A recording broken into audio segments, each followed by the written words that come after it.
Cuento, flautistas. De Philip K. Dick. Bien, Cabo Westerburg, preguntó suavemente el Dr. Henry Harris, ¿por qué piensa que es usted una planta? Mientras hablaba, Harris miró la nota que tenía sobre el escritorio, redactada de puño y letra por el propio comandante de la base con su tosca caligrafía. Doctor, este es el tipo que le mencioné. Hable con él e intente averiguar cuál es el motivo de su alucinación. Forma parte de la nueva guarnición en la estación de control del asteroide I-3, y no queremos que nada vaya mal allí, especialmente por una chorrada como esta. Harris hizo a un lado la tarjeta y observó al joven que tenía enfrente.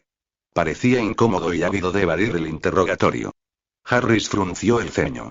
Westerburg era un chico bien parecido, atractivo con su uniforme de la patrulla y con el mechón de pelo rubio que le caía sobre un ojo. Era alto, casi 1,80 m, de aspecto saludable, y había terminado el entrenamiento 2 años antes, según la ficha. Había nacido en Detroit. Tuvo el sarampión a los 9 años. Interesado en los motores de reacción, el tenis y las chicas. 26 años. Bien, Cabo Westerburg, repitió el Dr. Harris. ¿Por qué piensa que es usted una planta? El cabo le miró con timidez. Se aclaró la garganta. No es que lo piense, señor, es que soy una planta. Hace días que soy una planta. Comprendo. El doctor movió la cabeza. ¿Quiere decir que no fue siempre una planta? No, señor. Me convertí en una planta hace poco. ¿Y qué era antes de convertirse en una planta? Bien, señor, igual que los demás. Hubo un silencio. El doctor Harris cogió su pluma y garabateó algunas líneas, pero no surgió nada importante. ¿Una planta? Un joven de aspecto tan sano, Harris se quitó las gafas con montura de acero y las limpió con su pañuelo. Se las colocó de nuevo y se reclinó en la silla. ¿Le apetece un cigarrillo, cabo? No, señor. El doctor encendió uno para él y posó el brazo sobre el borde de la silla. Cabo, debe comprender que muy pocos hombres se convierten en plantas, especialmente en un lapso de tiempo tan breve. He de admitir que es usted la primera persona que me comunica algo semejante. Sí, señor, es algo muy raro. Comprenderá los motivos de mi interés. Cuando dice que es una planta, significa que carece de movilidad. O que es un vegetal, y no un animal. O que... El cabo desvió la mirada. No puedo decirle nada más, murmuró. Lo lamento. Bien, ¿le importaría decirme cómo se convirtió en una planta? El cabo Westerburg vaciló. Bajó la vista al suelo, luego miró por la ventana al espaciopuerto y después siguió las evoluciones de una mosca sobre el escritorio. Por fin, se puso lentamente en pie. Ni siquiera puedo decirle eso, señor. ¿Que no puede? ¿Por qué? Porque prometí no hacerlo. La habitación quedó en silencio. El doctor Harris se levantó a su vez y ambos quedaron frente a frente. Harris frunció el entrecejo y se acarició el mentón. Cabo, dígame únicamente quién se lo hizo prometer. No puedo decírselo, señor. Lo siento. El doctor reflexionó unos momentos. Luego fue hacia la puerta y abrió. Muy bien, cabo. Puede marcharse. Y gracias por concederme tiempo, siento no poder ayudarle. El cabo salió con paso cansino y Harris cerró la puerta a sus espaldas. Luego se dirigió al videófono. Tecleó la clave del comandante Cox. Cabo de unos instantes apareció la faz bovina del comandante de la base. Cox, soy Harris. Hablé con él. Solo obtuve la información de que era una planta. ¿Qué hago ahora? ¿Tiene más datos? Bueno, lo primero que observaron es que no hacía ningún trabajo. El jefe de la guarnición informó que Westerburg salía del recinto y se pasaba todo día sentado nada más, al sol. Sí, nada más sentado al sol. Regresaba al anochecer. Cuando le preguntaron por qué no había estado trabajando en el edificio de reparación de motores, contestó que le era imprescindible tomar el sol. Después dijo. Cox vaciló. ¿Sí? ¿Qué dijo? Dijo que el trabajo era absurdo, que era una pérdida de tiempo, que lo único útil era sentarse y contemplar, ¿y qué más? Entonces le preguntaron cómo se le ocurrió la idea, y les reveló que se había convertido en una planta. Ya veo que tendré que hablar con él de nuevo, dijo Harris. ¿Le han dado la baja permanente de la patrulla? ¿Qué motivos alegó? El mismo, que ahora es una planta y ya no le interesa ser un patrullero. Solo quiere quedarse sentado al sol. Es la cosa más extraña que he oído en mi vida. De acuerdo. Creo que le visitaré en su barracón. Harris consultó su reloj. Iré después a cenar. Buena suerte, dijo Cox lúgubremente. ¿Alguna vez oyó hablar de un hombre que se convertía en planta? Le dijimos que era imposible. Pero se limitó a sonreír. Le informaré de lo que averigüe, prometió Harris. Harris cruzó lentamente el vestíbulo. Eran más de las 6. La cena había terminado. Un concepto borroso comenzaba a formarse en su mente, pero era demasiado pronto para estar seguro. Aceleró el paso y dobló a la derecha al final del vestíbulo. 2 enfermeras pasaron corriendo. Westerburg se alojaba con un compañero, un hombre que había sufrido graves heridas con un motor y que ya estaba casi recuperado. Harris se acercó al ala de los dormitorios y se detuvo para examinar los números de las puertas. ¿Puedo ayudarle, señor? Preguntó el robot que hacía las veces de conserje. Busco la habitación del cabo Westerburg. La tercera puerta a la derecha. Harris siguió caminando. El asteroide I-3 tenía una guarnición desde hacía poco tiempo. Había llegado a ser el principal puesto de control para detener y examinar las naves que entraban en el sistema provenientes del espacio exterior. La guarnición cuidaba de que no se infiltraran bacterias, hongos u otros elementos perniciosos. Era un asteroide agradable, cálido, bien provisto de agua, árboles, lagos y mucho sol. Y la guarnición era la más moderna de los 9 planetas. Al llegar frente a la tercera puerta, meneó la cabeza. Levantó la mano y golpeó. ¿Quién es? Busco al cabo Westerburg. La puerta se abrió. Un joven de aspecto paciente, con gafas de concha y un libro en las manos se asomó.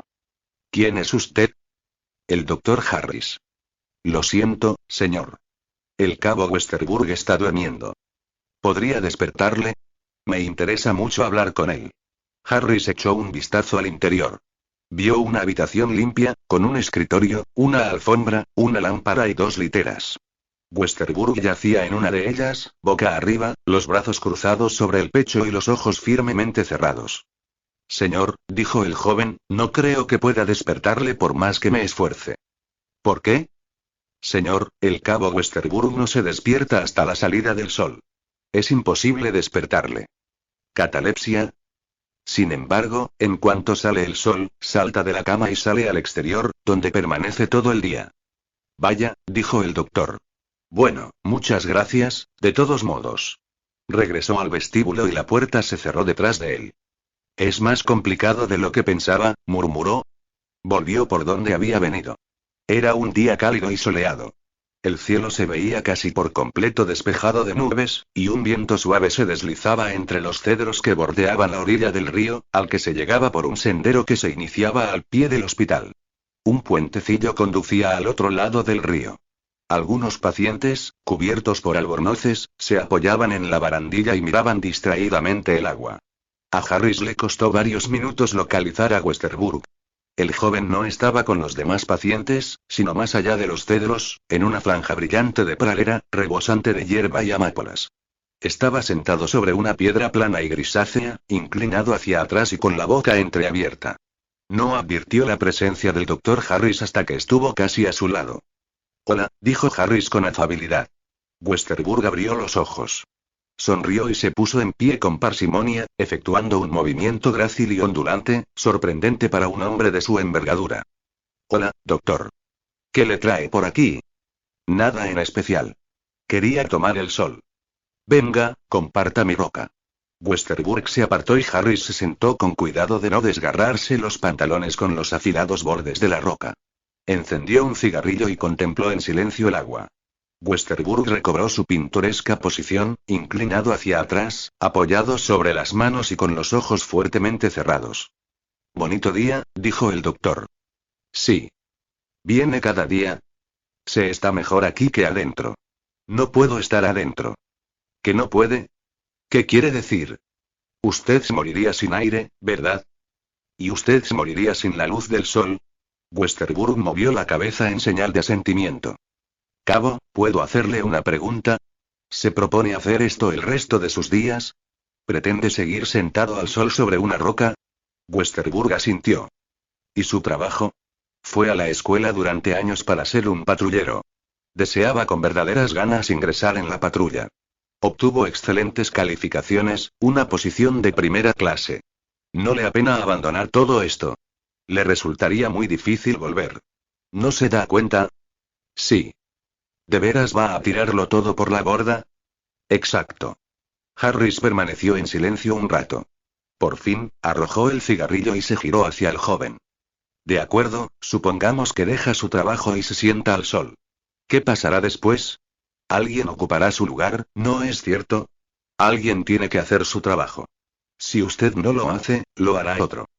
Supongo que sí. Westerburg, imagínese que todo el mundo se comportara como usted. Imagine que todo el mundo quisiera estar sentado al sol todos los días. ¿Qué ocurriría? Nadie se ocuparía de controlar las naves que llegan desde el espacio exterior. Bacterias y cristales tóxicos penetrarían en el sistema, provocando la muerte en masa y tremendos sufrimientos. ¿Le parece bien? Si todo el mundo se comportara como yo, nadie iría al espacio. Pero es necesario.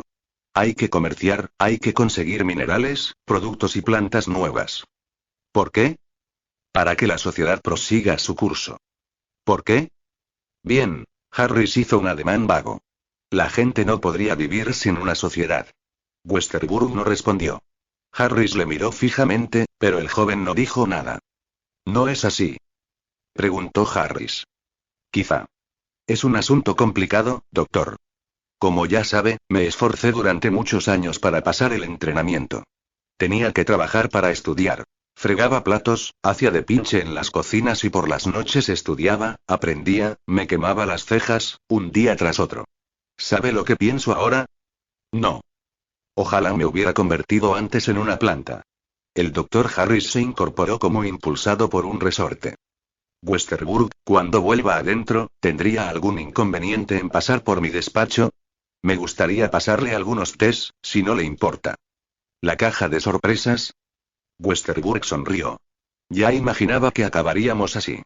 Claro, no me importa. Irritado, Harris saltó de la roca y se alejó unos pasos. ¿A eso de las 3, cabo? Westerburg asintió. Harris regresó por la colina al sendero que llevaba hacia el hospital. Cada vez lo tenía más claro. Un chico que había luchado toda su vida. Inseguridad económica. El ideal de su vida consistía en ingresar en la patrulla. Y, al alcanzarlo, encontraba la carga demasiado pesada. En el asteroide I-3 había demasiada vegetación, la suficiente para pasarse todo el día en plan contemplativo. Identificación primaria y proyección en la flora del asteroide. La inmovilidad y la permanencia implican el concepto de seguridad. Un bosque inmutable. Entró en el edificio. Un robot le detuvo de inmediato. Señor, el comandante Cox desea hablar con usted urgentemente por el videófono. Gracias. Harris se precipitó en su despacho. Marcó el código de Cox y el rostro del comandante se materializó en la pantalla. Cox. Soy Harris. He estado charlando con el chico. Empiezo a comprender lo que ocurre. El peso de la responsabilidad le agobia. Cuando al fin alcanza lo que tanto deseaba, la idealización se derrumba bajo él, Harris. Ladró Cox. Cállese y escuche. Acabo de recibir un informe de I-3. Un cohete expreso está en camino. ¿Un cohete expreso? 5 casos más como el de Westerburg. Todos se creen plantas. El jefe de la guarnición está hasta los huevos. Dice que o averiguamos lo que sucede o la guarnición se irá al carajo. ¿Me entiende, Harris? Descubra lo que pasa. Sí, señor, musitó Harris. Sí, señor. Al final de la semana se contabilizaban 20 casos, todos provenientes, por supuesto, del asteroide I-3. El comandante Cox y Harris se hallaban de pie en la cumbre de la colina, mirando sombríamente el río que discurría bajo sus pies. 16 hombres y 4 mujeres estaban sentados en la orilla, tomando el sol. Ninguno se movía, ninguno hablaba. No habían efectuado el menor movimiento en la hora que Harris y Cox llevaban observando. No lo entiendo. Cox sacudió la cabeza. No lo entiendo de ninguna de las maneras. Harris, ¿es el principio del fin? ¿Es que todo se va a derrumbar en torno nuestro? Me jode cantidad ver a toda esa gente tocándose las pelotas al sol. ¿Quién es aquel pelirrojo? Ulrich Deutsch. El segundo comandante de la guarnición. Mírele ahora. Espatarrado con la boca abierta y los ojos cerrados. Hace una semana, ese hombre iba camino de la cumbre. Tomaría el mando de la guarnición cuando el comandante en jefe se jubilara. Le quedaba un año, como máximo. Toda su vida luchando para llegar a eso. Y ahora se dedica a tomar el sol. Esa muchacha, la morena de pelo corto. Una chica de carrera. Responsable del equipo administrativo de la guarnición. El hombre que está junto a ella. Conserje. Esa chavala de ahí, la de las tetas grandes. Secretaria, recién salida de la escuela. De todas clases.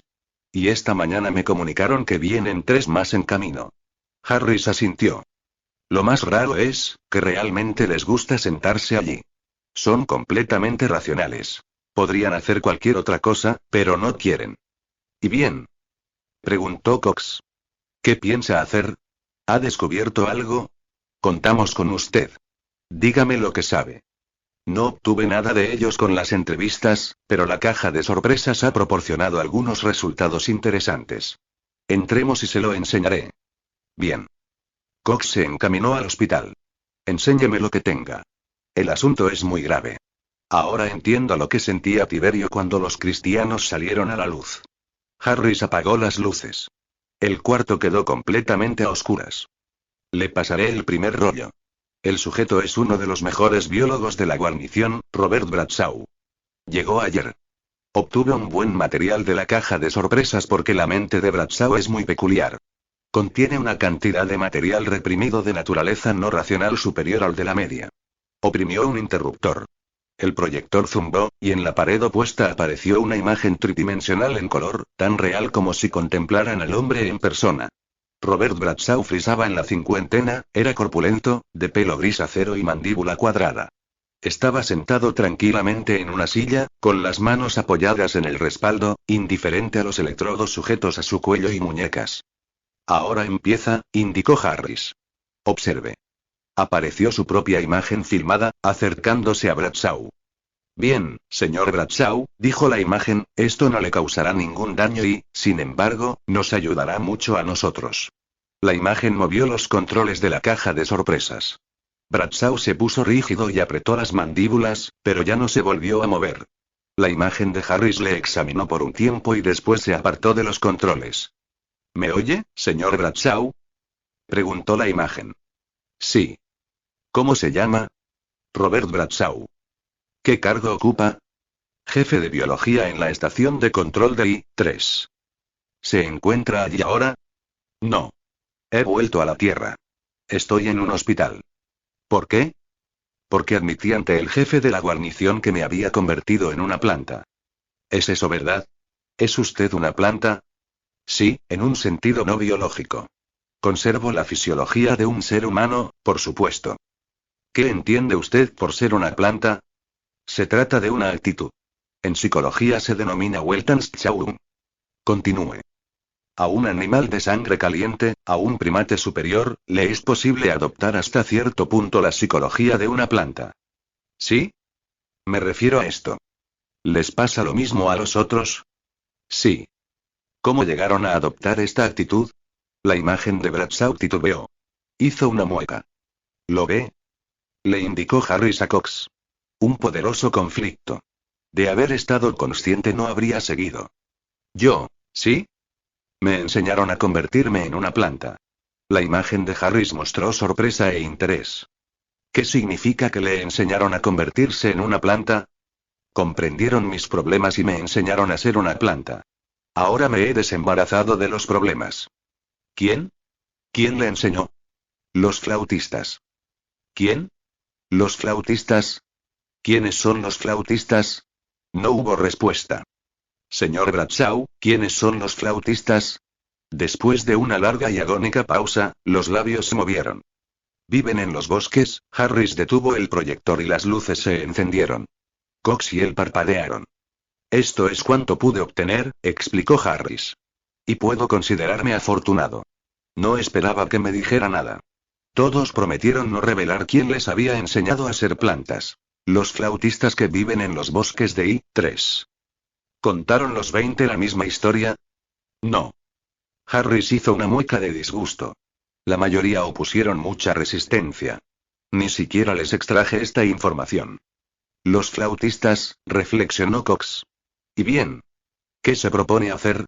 ¿Esperar cruzado de brazos a completar la historia? ¿Es ese su plan? No, dijo Harris. De ninguna manera. Iré ahí, Tres, y averiguaré por mí mismo quiénes son los flautistas. La pequeña nave patrullera aterrizó con cuidado y precisión. Los motores tosieron hasta el silencio final. La escotilla se abrió y el doctor Henry Harris contempló el campo de aterrizaje, inundado de sol. En el extremo del campo se alzaba la torre de control. Largos edificios grises estaban diseminados por todo el terreno. La estación de control Garrison.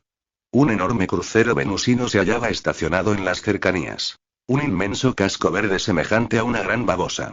Los técnicos de la estación pululaban a su alrededor, examinando y analizando cada centímetro en busca de formas de vida letales o tóxicas que pudieran haberse adherido al casco. Todo está listo, señor, dijo el piloto. Harris asintió. Cogió sus 2 maletas y bajó con cuidado. El suelo estaba caliente, y la luz del sol le hizo parpadear. En el cielo se veía Júpiter. El vasto planeta reflejaba una considerable cantidad de luz solar. Harris atravesó el campo, cargado con las maletas. Un empleado se ocupaba en abrir el depósito de la patrullera para sacar su baúl. Lo puso en una carretilla y siguió al doctor con aire de aburrimiento. Cuando Harris llegó a la entrada de la torre de control, la puerta se abrió y un hombre de edad madura, ancho y robusto, de pelo gris y paso seguro, salió a recibirle. ¿Cómo está, doctor?, dijo alargándole la mano. Soy Laurence Batts, el jefe de la guarnición. Intercambiaron un apretón de manos. Batts le dirigió una sonrisa. Era un anciano de gran estatura, todavía apuesto con su uniforme azul oscuro y las charreteras doradas sobre los hombros. ¿Tuvo un buen viaje?, preguntó Batts. Pase, tomaremos un trago. Hace calor con el gran espejo ahí arriba. ¿Júpiter? Harris le siguió al interior del edificio. La torre de control estaba fresca y sombreada, un auténtico alivio. ¿Cómo es que la gravedad es tan parecida a la de la Tierra? Esperaba que me pondría a dar saltos como un canguro. ¿Es artificial? No. El asteroide tiene un núcleo denso, una especie de depósito metálico. Por eso lo elegimos. Simplificó el problema de la construcción, y además posee aire y agua. ¿Ve las colinas? ¿Las colinas? Desde la torre obtendrá una buena visión. Esto es como un parque natural, con bosques en los que hay de todo. Venga, Harris. Este es mi despacho. El anciano le guió hasta un apartamento amplio y bien amueblado. ¿A qué es agradable? Mi intención es pasar el último año de servicio lo más confortablemente posible. Frunció el ceño. Claro que, ahora que Deutsch se ha ido, igual me quedo para siempre. Bueno, siéntese. Harris. Gracias. Harris se sentó y estiró las piernas. Observó cómo Batts cerraba la puerta que comunicaba al pasillo. Por cierto, ¿ha habido más casos? Otros 2, hoy. El rostro de Batts se ensombreció. Son casi 30 en total. Hay 300 hombres en esta estación. Al paso que vamos, comandante, mencionó que había bosques en el asteroide. ¿Concede permiso a los hombres para que vayan allí cuando quieran? ¿O solo les deja circular por los edificios y el campo? Batts se frotó el mentón. Bien, es una situación compleja, Harris. He de permitirles que salgan de vez en cuando. Ven el bosque desde los edificios, y basta contemplar un lugar hermoso para que te entren ganas de ir. Cada 10 días se les concede un período de descanso. Entonces salen a pasear. ¿Y luego vuelven trastornados? Sí, creo que sí, pero es lógico que si ven el bosque tengan ganas de ir. No puedo impedirlo. Lo sé, no le censuro. Bien, ¿cuál es su teoría? ¿Qué les sucede allí? ¿Qué hacen? ¿Qué sucede? Que en cuanto salen y se relajan un rato ya no quieren volver a trabajar. Es inútil. Se estaquean. No quieren trabajar, así que se largan. ¿Qué opina de sus fantasías? Batts rió de buen grado. Escuche, Harris, usted sabe tan bien como yo que todo eso son cuentos. Son tan plantas como usted o yo. Lo único que pasa es que no quieren trabajar, y punto. Cuando era cadete usábamos varios métodos para obligar a la gente a trabajar. Me gustaría propinarles unos azotes en el culo, como solíamos hacer. Así que piensa que todo es un truco. ¿Usted no? No, dijo Harris. Creen realmente que son plantas. Les sometí a tratamiento de choque, la caja de sorpresas. Todo el sistema nervioso se paraliza, las inhibiciones desaparecen. Confiesan la verdad. Y todos dijeron lo mismo, y más. Bats paseó de un lado a otro, con las manos unidas a la espalda. Harris, usted es médico, y supongo que sabe de lo que habla, pero examine la situación. Tenemos una guarnición, una excelente y moderna guarnición, probablemente la mejor del sistema. Contamos con los más complejos adelantos de la ciencia. Harris, esta guarnición es una gran máquina. Los hombres son partes de ella con un trabajo a realizar, el equipo de mantenimiento, los biólogos, la guardia y la administración. ¿Qué pasa cuando una persona deserta de su labor? Todo se tambalea. No podemos arreglar los desperfectos si nadie hace funcionar las máquinas. No podemos solicitar provisiones y vituallas si nadie se ocupa de los inventarios y los informes. No podemos organizar la actividad si el segundo jefe decide marcharse a tomar el sol. 30 personas, la 10ª parte de la guarnición. Son imprescindibles. La guarnición funciona así. Si quitamos los cimientos, los edificios se derrumban. Nadie puede marcharse. Formamos un todo, y esa gente lo sabe. Saben que no tienen derecho a hacer lo que les dé la gana. Nadie lo tiene. Estamos demasiado entrelazados. Es injusto para con los demás, la mayoría. Harris aprobó con un gesto. Comandante, ¿puedo hacerle una pregunta? ¿Cuál? ¿Hay habitantes nativos en el asteroide? ¿Nativos? Bats reflexionó unos instantes. Sí, existen algunos aborígenes. Hizo un gesto vago en dirección a la ventana. ¿Cómo son? ¿Los ha visto? Sí, les he visto.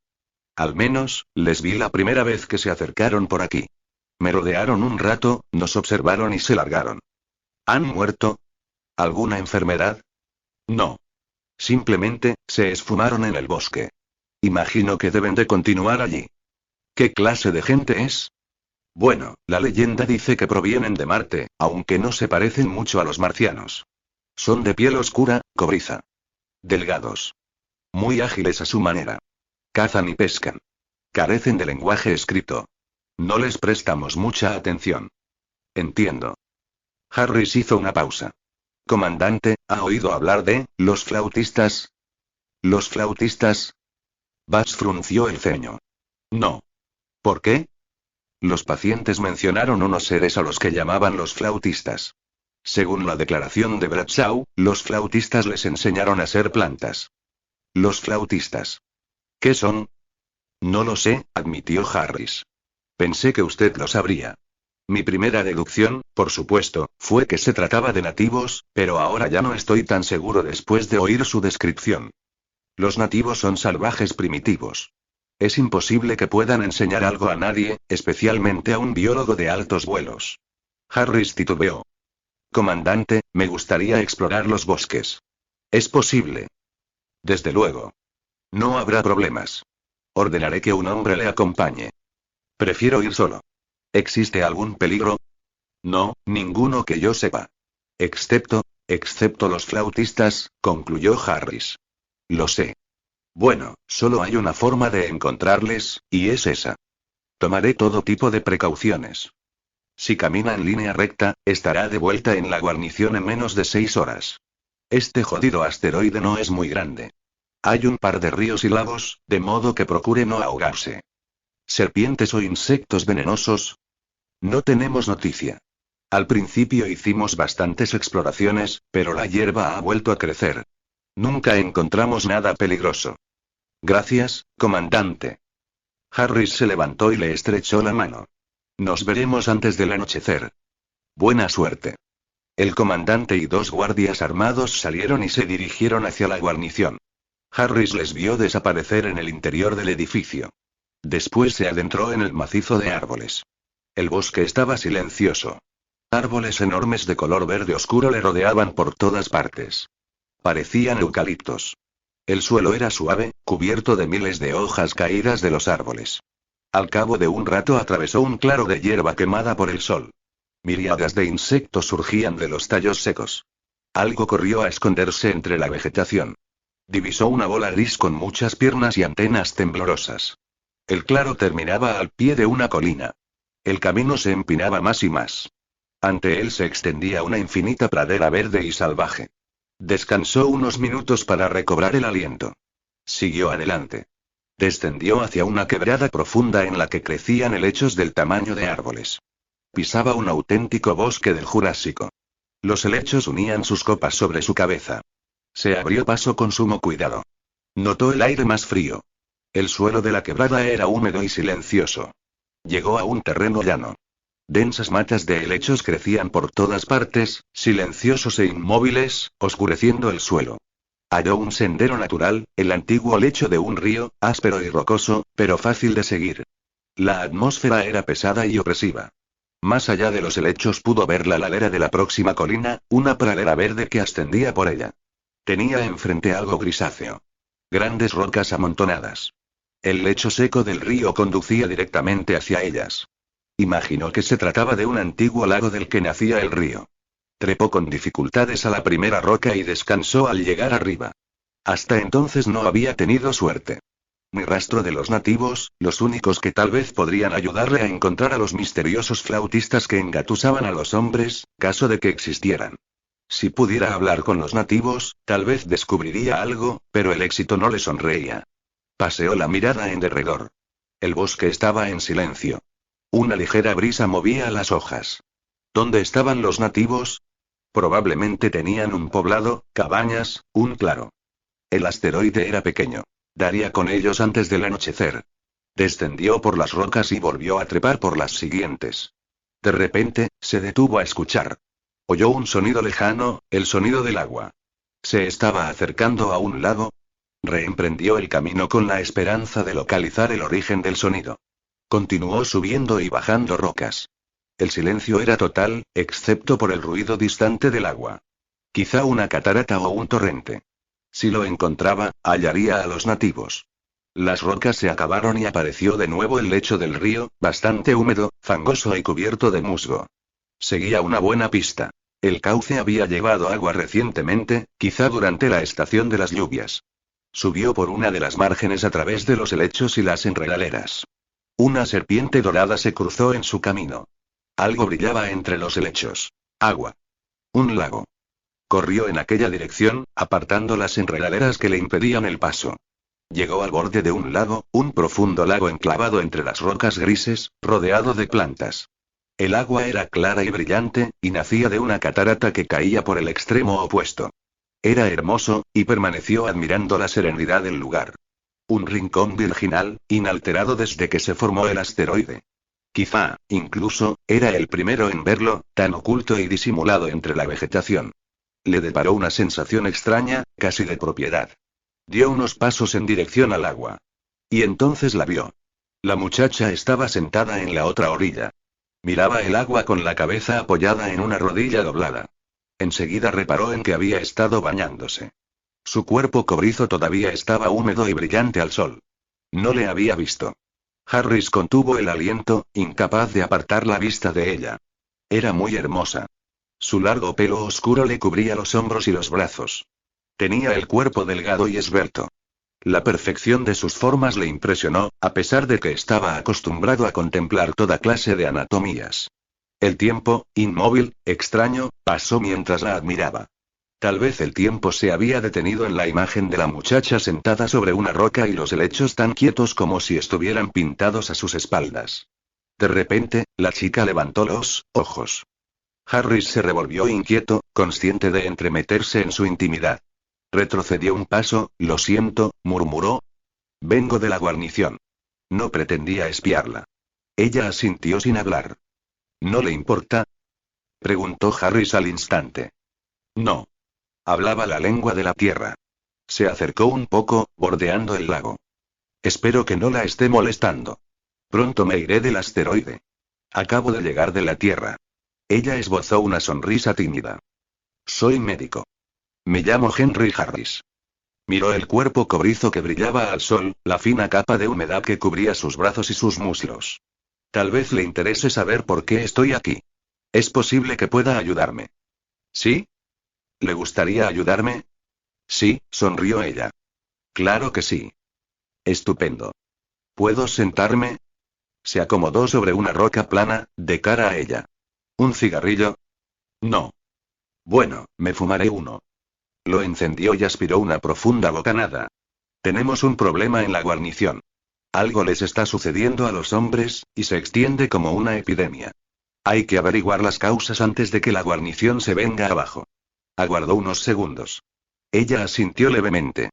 Se mantenía inmóvil y silenciosa como los helechos. Bien, he conseguido extraerles cierta información, de la que destaca un hecho en concreto. Se empeñan en afirmar que los flautistas son los responsables de su estado. Dicen que los flautistas les enseñaron, se interrumpió. Una extraña expresión cruzó por el rostro oscuro y delicado de la muchacha. ¿Conoce a los flautistas? Ella asintió con la cabeza. Harris se sintió invadido por una oleada de satisfacción. ¿De veras? Estaba seguro de que los nativos los conocerían. Se puso en pie. Por lo tanto, existen, ¿verdad? Existen. Harris frunció el ceño. ¿Y viven aquí, en el bosque? Sí. Bien. Aplastó el cigarrillo con impaciencia. ¿Podría llevarme hasta ellos? ¿Llevarle? Sí. Me urge resolver este problema. El comandante en jefe de la base de la Tierra me asignó la misión de investigar sobre los flautistas. Hay que llegar al fondo del enigma, y yo soy el encargado de resolverlo. Es vital encontrarlos, ¿me comprende? Ella asintió. Bien, ¿me va a acompañar? La chica permaneció en silencio. Estuvo largo rato contemplando el agua con la cabeza descansando sobre la rodilla. Harris se impacientó.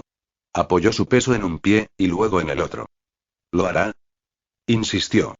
Es muy importante para la guarnición. ¿Qué me responde? Inspeccionó sus bolsillos. Quizá pueda ofrecerle algo. Aquí tengo, sacó su encendedor. Le daré mi mechero. La chica se levantó lenta y armoniosamente, sin aparentar el menor esfuerzo. Harris se quedó boquiabierto. Con qué agilidad se había erguido de un solo movimiento. Parpadeó. Apenas había percibido el cambio. De pronto estaba en pie, mirándole tranquilamente con su rostro inexpresivo. ¿Lo hará? Repitió. Sí. Vámonos. La muchacha se dirigió hacia los helechos. Harris la siguió, moviéndose con torpeza sobre las rocas. Estupendo. Muchas gracias. Me interesa mucho encontrar a esos flautistas. ¿A dónde me lleva? ¿A su poblado? ¿Cuánto queda para que anochezca? La muchacha no respondió. Se había adentrado en los helechos, y Harris apresuró el paso para no perderla de vista. Con qué silencio se deslizaba. Espere, gritó, espéreme.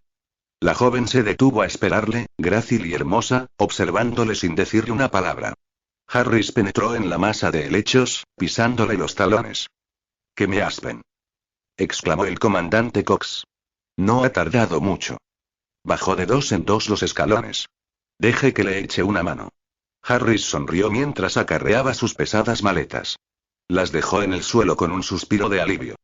No se preocupe. En lo sucesivo, procuraré no ir tan cargado. Entre. Soldado, ayúdele.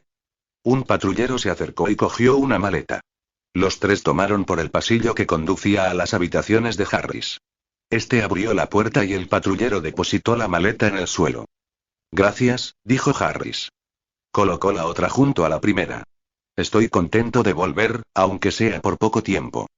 ¿Por poco tiempo? Regresé para poner en orden mis asuntos. Volveré ahí, 3 mañana por la mañana. ¿No solucionó el problema? Lo hice, pero no lo he erradicado. Debo volver de inmediato. Queda mucho por hacer. ¿Pero averiguó lo que pasa? Sí. Exactamente lo que los hombres decían. Los flautistas. ¿Los flautistas existen? Sí. Existen. Se quitó la chaqueta y la colocó sobre el respaldo de la silla. Después abrió la ventana. Un aire cálido y primaveral invadió la habitación. Se sentó en la cama. Los flautistas existen, es cierto, en la mente de los hombres de la guarnición. Para ellos, los flautistas son reales, ellos los crearon. Se trata de una hipnosis colectiva, una proyección de grupo, y ninguno se libra de padecerla hasta cierto punto. ¿Cómo empezó? Los hombres elegidos para la estación I-3 fueron seleccionados por sus especiales habilidades, su capacidad y el alto grado de entrenamiento. A lo largo de sus vidas han sido modelados por la compleja sociedad moderna, el ritmo acelerado y una fuerte integración con el resto de la gente. Han sido sometidos a una intensa presión para alcanzar ciertos objetivos y realizar ciertos trabajos. De repente, se les traslada a un asteroide habitado por nativos que viven la más primitiva de las existencias, completamente vegetal. Desconocen el concepto de objetivo, de propósito y de planificación. Los nativos viven como animales, al día, durmiendo y obteniendo su comida de los árboles, como en el jardín del Edén, sin luchas ni conflictos. ¿Sí? Pero, los miembros de la guarnición ven a los nativos y piensan inconscientemente en su vida anterior, cuando eran niños, cuando no tenían problemas, ni responsabilidades, ni se habían integrado en la sociedad desarrollada. Niños echados al sol. Pero son incapaces de admitirlo. No pueden admitir que les gustaría vivir como los nativos, descansando y durmiendo todo el día. De modo que inventan a los flautistas, un misterioso grupo que vive en los bosques y les enseña una nueva forma de vivir. Descargan su culpa sobre ellos. Les enseñan a convertirse en parte de los bosques. ¿Qué piensa hacer? ¿Quemar los bosques? No. Harris meneó la cabeza. Esa no es la respuesta adecuada. Los bosques son inofensivos. La solución reside en la psicoterapia. Volveré para empezar a trabajar cuanto antes. Hay que convencerles de que los flautistas viven en su interior, de que les llaman inconscientemente para que les descarguen de sus responsabilidades. Los bosques son inofensivos y los nativos no les pueden enseñar nada nuevo. Son salvajes primitivos que carecen incluso de lenguaje escrito. Nos enfrentamos a una proyección psicológica de todos los hombres de la guarnición que desean abandonar su trabajo y descansar una temporada. Se hizo el silencio en la habitación. Comprendo, dijo Cox al cabo de un rato. Bueno, tiene cierto sentido. Se puso en pie. Ojalá haga reaccionar a los hombres cuando vuelva. Eso espero, aprobó Harris. Y creo que lo conseguiré. Después de todo, solo se trata de reforzar su propio conocimiento de sí mismos. Cuando lo logren, los flautistas se desvanecerán. Bien, deshaga las maletas, doctor. Le veré a la hora de cenar. O quizá mañana, antes de que se marche. Espléndido. Harris abrió la puerta y el comandante salió al pasillo. Harris cerró con llave y cruzó la habitación. Miró un momento por la ventana, con las manos en los bolsillos. Era casi de noche y estaba refrescando. El sol acababa de desaparecer detrás de los edificios de la ciudad que rodeaba el hospital. Contempló el ocaso. Después se acercó a sus maletas. Se sentía cansado, muy cansado a causa del viaje. Una gran pereza atenazaba sus miembros. Le quedaban muchas cosas por hacer, muchísimas. ¿Cómo esperaba llevarlas a cabo? Volviendo al asteroide. Y luego. Bostezó, se le cerraban los ojos. ¿Cuánto sueño tenía? Dio un vistazo a la cama, se sentó en el borde y se quitó los zapatos. Tenía tanto que hacer al día siguiente. Dejó los zapatos en un rincón de la habitación. Se inclinó y soltó el cierre de una maleta. La abrió. Extrajo un enorme saco de tela. Vació con cuidado su contenido sobre el suelo. Tierra rica y suave. Tierra que había recogido en las últimas horas pasadas en el asteroide. La extendió sobre el suelo y se sentó en el centro. Se estiró de espaldas sobre ella. Cuando se sintió cómodo cruzó los brazos sobre el pecho y cerró los ojos. Quedaba tanto por hacer, pero más tarde, por supuesto. Mañana. La tierra era tan cálida, se durmió al cabo de un momento. Fin del cuento, flautistas, de Philip K. Dick.